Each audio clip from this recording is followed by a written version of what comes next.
All right, guys, I am back once again. This is Dion, your 49er reporter here with the flip side of things. First video I gave you guys was just an insight into the Kansas City Chiefs offense and what they like to do.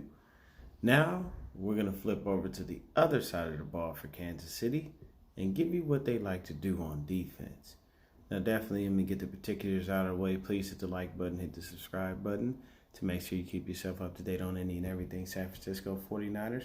And as of right now, anything for the Super Bowl, baby, because we're back. But this is just for the casual fan who doesn't really know much about football and doesn't understand a lot on how things work. You got to be out there and you got to have some kind of knowledge, so I'm here to give you some free game. Basically, versus the Texans, this is just how their defense is looking. So versus the Texans, they gave up 442 yards of total offense. Most of the yardage came through the air. So obviously, what does that say about the Texans secondary? Subpar. You know what I'm saying? They had 4 sacks on Deshaun Watson, but we all know the Texans have a pretty shitty O-line. I mean, I think they traded for, who is it? The guy from Miami, Larry Tunsil or something like that, like kind of mid-season. But their O-line is their Achilles heel. They really need to get that fixed. They did force 2 fumbles. They recovered 1. Frank Clark, who they got from Seattle in a trade earlier this year, had 3 sacks alone. 5 passes defense as a unit. Tyrann Mathieu had 2 of those, one from Bashaud Breeland, another from Sorensen, who is their leading tackler in that game. He had 9. Wilson and Bashaud Breeland, follow with 8 tackles. You know what I mean? So it's they do things as a committee. They seem to all be together, but they are susceptible to the big play. Versus the Texans, the main receivers average no less than 13 yards per catch. So as they like to throw the ball and have these 13, 14, 15-yard plays or big chunk plays where receivers are averaging 38 yards a catch, they give it up as well. So people have been saying, their defense is this, their defense is looking good, their defense is better. They've just been a little bit better against the run, to be honest with you. Against the pass, seem a little suspect. You know what I mean? So, D-Hop averaged 13.1 when they played. Fuller, 17.1 yards per catch. Kenny Stills, 3 catches. He averaged 26.7 yards per catch. First quarter, they got mollywopped. In the second quarter, they figured it out. So that defense was nowhere to be found in that first quarter. They was getting 8 up. They got 8 alive. 21 points, boom. Deshaun Watson was driving down the field on that ass. And from the second quarter on, things just tailed off, and you started to see them come into their own. You started to see Pat Mahomes start putting points up on the board for them as the offense was, and that was it. You know what I mean? Look at the box. So they gave up 21 in the first, 3 in the second, 7 in the third, none in the fourth. So you go from giving up 21 points to only giving up 10 over 2 quarters and don't nothing them in the fourth quarter. I mean, that means you found your stride. That means that Steve Spagnuolo, one of the pretty good defensive coordinators in the league, figured out what was wrong and fixed it. You know what I mean? And the one thing, if you remember Spagnuolo from his glory days when he was with the Giants, Spagnuolo literally had starters that were backups playing on his giant squads for his defensive line. Spags used to send 4, just like we send 4, because he believed in having a rotation to keep people fresh, but that rotation would basically be starters anywhere else. So when you had Justin Tuck and O.C. Umenyiora and Michael Strahan, and all of these other dudes, they literally were just rotating in starters constantly, and everybody bought into it. So you have to understand that that's still his philosophy, is to keep people fresh, rotate dudes in and out, and make sure that nobody is sitting out there gassed because they're tired because they played at least like 95% of the defensive snaps. You see his guys usually play anywhere from 60 to 70%.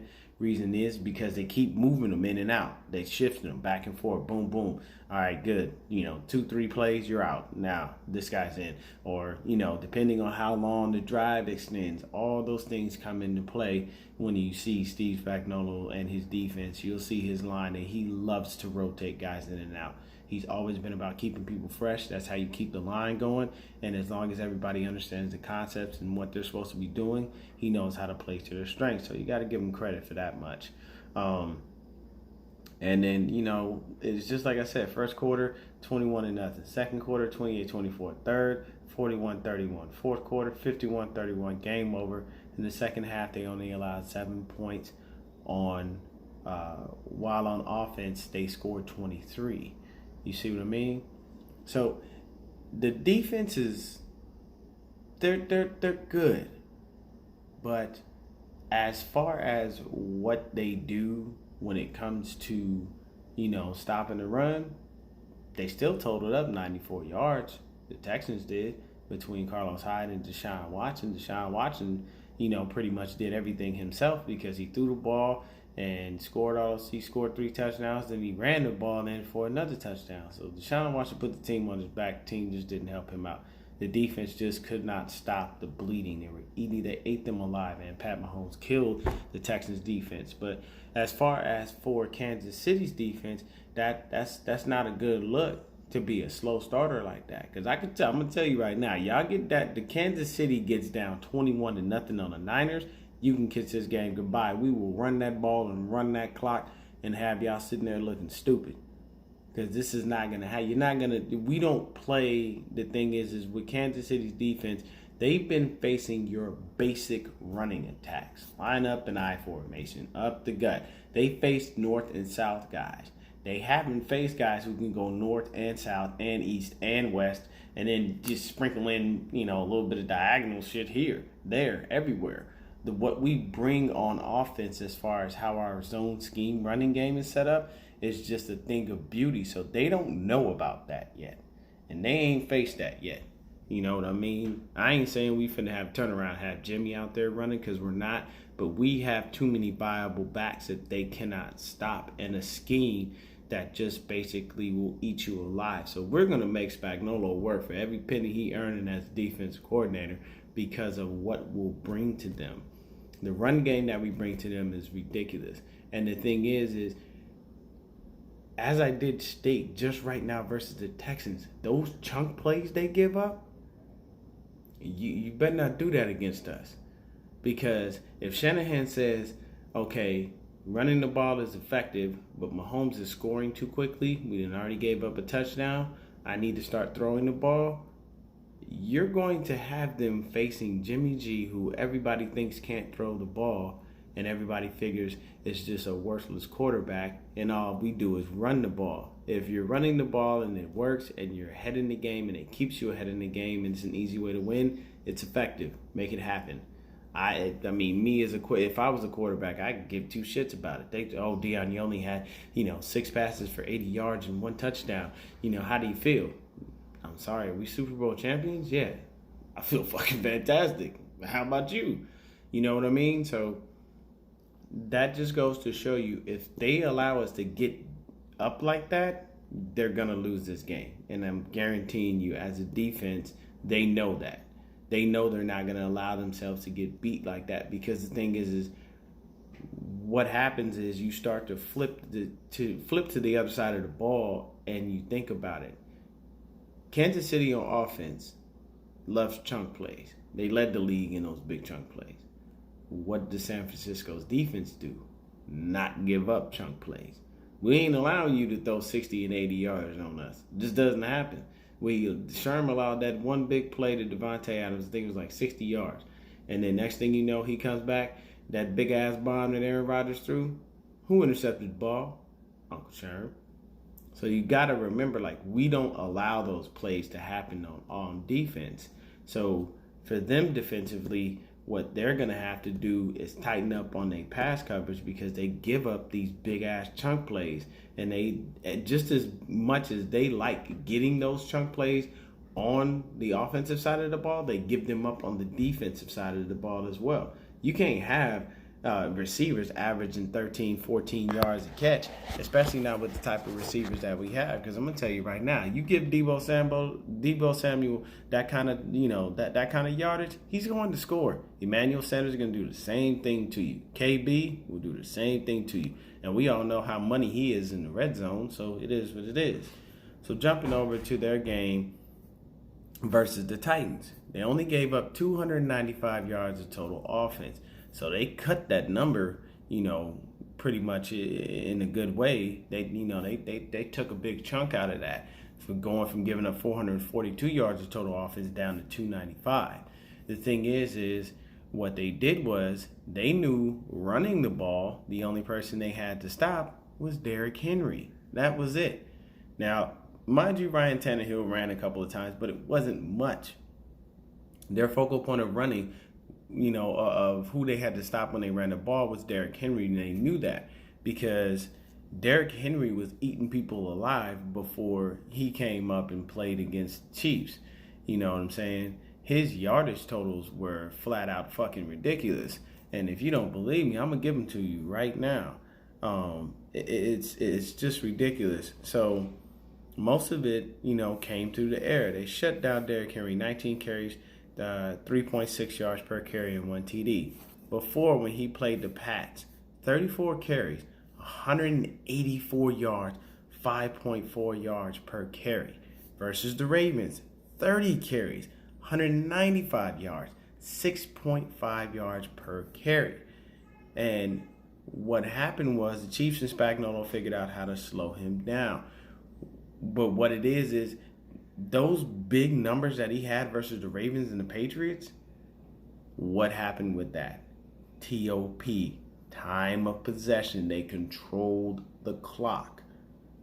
If you're running the ball that well, it doesn't matter who's on the other sideline. You could have a mashup of Joe Montana, Steve Young, and Tom Brady all in one, which would be an amazing ass quarterback. But if he's standing on the sidelines and he can't get on the field to throw the ball because you're running the fucking clock, what does he do? What can he do? He becomes obsolete. He becomes irrelevant because unless he can get on the field and immediately score and then get right back off the field and let them run the clock and score and then get it's too much. You wind up losing the time of possession and you don't have enough time to actually make the decisions, and run the right plays to be able to get you what you need. So you have to go for chunk plays, and that puts your back against the wall because then that just makes a DB say, all I got to do is watch for this deep ball. And if I'm smart and I play the ball and not the receiver, I'll know exactly what I'm doing. Easy for me to pick it off, easy for me to knock it down. So I either get an interception or a pass defense on my stats, and that looks good. We get them off the field, boom. We get this guy back on the field running the ball, sucking up time of possession. You know what I'm doing on the sideline? Sitting there waiting for the game to be over, baby. So I can go have me a beer, or have me a little champagne, smoke a cigar, victory cigar, and keep on pushing and living life. That's what happens when you do that. But once again, like I said, they allow big yardage to receivers when they played the Titans. Corey Davis, 5 catches, 65 yards, 13 yards a catch. A.J. Brown, 3 catches, 51 yards, 17 yards per catch. Smith, 12.7 yards per catch. You know what I'm saying? Hooker, 1 catch, 28 yards. That's 28-yard average. So it's the big chunks in the secondary. Now, they weren't allowing the Texans to score as much as they did when it came to they weren't allowing the Titans to score, I apologize, as much as they were when it came down to the Texans. So with the Texans, they gave up, 2 TDs. Same thing with the Titans. They gave up 2 passing touchdowns. So they're giving up these chunk plays, but they stopped them enough to a point where the defense will hold up and say, okay, we're good. We gave up some chunk plays. Let's make them kick a couple field goals. Don't let them score. But with us, if you give up those chunk plays, that's just only going to, pale in comparison because we have a running game that when we get close to the goal line, it will work. If we get close to the goal line and we decide, okay, we don't want to run, fine. There's KB. There's George Kittle. There's Deebo Samuel. There's Emmanuel Sanders. You know what I mean? So it's different. You know what I mean? So Hill was sacked 3 times. There were 5 passes defense in the game. Matthew Sorensen, Breland, they all had a sack. You know, Frank Clark had a sack. Some guy, I have no idea how to pronounce this dude's last name. It's either way, I'm pretty sure he's Samoan. He had 2 sacks. But that's what I'm saying. So their defense is solid, but what they have to tighten up are those chunk plays, because if you give us chunk plays like that, we're going to turn that into points. And it's not good for Kansas City to have to deal with that, because you're going to turn around and say, okay, we're going to, it's so-and-so's averaging, 15 yards catch. This other guy's averaging 28 yards catch. Another one's averaging 30. We're going to turn those into points. We ain't looking to be able to have no chunk play to turn into a field goal unless we're up. You have to remember that. If we've been running the ball and we can get up on them 21 points and then we start to kick field goals, the thing is we will throw the ball if need be.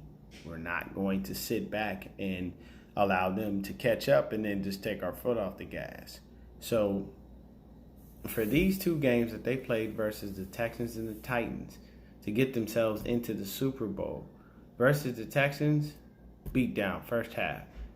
Then they find their stride, in quarters 2, 3, and 4. Versus the Titans, it necessarily wasn't like that. Neither team scored in the third quarter, and it was a little bit of a back and forth battle. Just the fact that the Chiefs won that battle. So you never want to have somebody in a close shootout with Pat Mahomes. You can count on that dude to pull the victory off. He's just that dude. He's like that. It's always been that way. But at the same time, what you do want to do is you want to make sure that you make Pat Mahomes uncomfortable. Don't give him time in the pocket to breathe. And don't give him too much time to make a play, because the more you extend the plays and the longer it takes, the longer those guys have to cover, and the more tired someone gets. Next thing you know, somebody's sitting wide open for that big chunk play, for that 20, 30, 40-yard play. Why? Strictly based on the fact that you've given him 8, 9, 10 seconds in the pocket, or you've allowed him to extend the play to be able to make something happen. When commentators say that Pat Mahomes is a mashup of like Brett Favre and Aaron Rodgers, he truthfully is the best of both worlds. I'll give him a lot of credit, because he does what Aaron Rodgers did early in his career, where he can make plays on the move, and he's actually better on the move. But at the same time, what kills you is he will come to you. You'll be sitting there thinking he's in the pocket. Next thing you know, he done scrambled and moved around, and he threw the ball 40 yards down the field, and Tyreek Hill and took the fuck off. So you have to make sure that for their defense, what they need to do is they need to make sure that they stop allowing these big chunk plays, because against the 49ers, you will get yourself into a deeper and deeper hole if you allow stuff like that to happen. You give up big chunk plays like that to Kittle, you're going to take that shit to the house. You don't want to do that with Deebo Samuel, and I can guarantee you do not want to do it with KB. People don't notice KB's speed, because a lot of the things that happens with him is that KB is one of those receivers where he catches a lot of balls in traffic, so it's automatic tackle. But if you get him out to a point where he can get in stride, that's actually a pretty tall guy. I think he's about 6'2", 6'3". So he's got some long legs, so he can gallop down the field and make it happen. But then at the same time, for you Chiefs fans, this is a blessing for you guys. It's been 50 years since y'all done sniffed the Super Bowl. So, hey, good luck to you. But this is just a breakdown. Like I said, defensively, what the Chiefs need to do is stop giving up these damn chunk plays to these receivers, because going against 49ers, they'll eat your ass alive and turn that into points instead of just turning that into plays. And at the same time, you're going to have to find a way to stop that run game, and it's probably not going to work. We are not the Titans. We are not the Texans. We do not run north and south. We run north, south, east, west, southwest, east, west. We run every which way you can think of. So if you got yourself a compass, it's going to be spinning as if it doesn't know where you are, like you hit the Bermuda Triangle. And I'm going to tell you right now, Tevin Coleman, Raheem Mostert, if need be, Matt Breida, if need be, Jeff Wilson Jr., those guys will be there to eat you alive.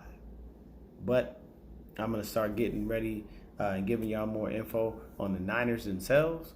And then what I'll do basically is mash up one whole video to show y'all exactly how I believe this game will go.